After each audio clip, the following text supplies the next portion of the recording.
السلام عليكم ورحمة الله وبركاته. ازيكم يا شباب، اخباركم ايه؟ يا رب تكونوا بخير.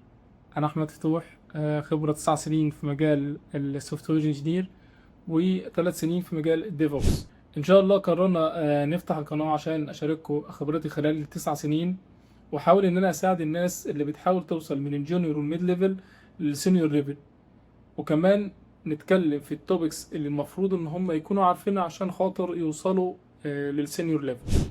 كمان الناس المهتمة بمجال الديفوس ومش عارفة تبدأ منين، ما تقلقش ان شاء الله مش ناسينكم. هنحاول ننزل سلاسل في الديفوبس ونحاول نشرح الديفوبس، لانه بصراحة بقى من اهم المجالات اللي المفروض اي حد سوفت وير انجينير لازم يكون عارفها.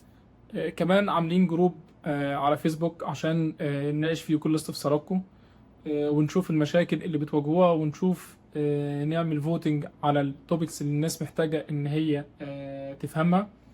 كمان لو حد عنده مشكلة مواجهة في الشغل او حاجة ومش عارف يحلها ازاي، ممكن نشاركها على الجروب ونشوف الحل بتاعها مع بعض ونشوف نحلها ازاي. كمان على لينكد ان اكونت بنزل بعض الادفانسد توبكس، ممكن تتابعني عليه عشان تشوف التوبكس دي وتحاول ان انت تقرأ عنها وتتعمق فيها.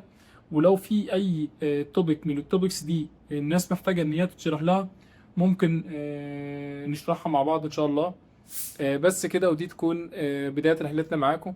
اتمنى تدعمونا وتشاركونا الرحلة عشان نقدر نقدم لكم كل اللي بتحتاجوه. والسلام عليكم ورحمة الله وبركاته.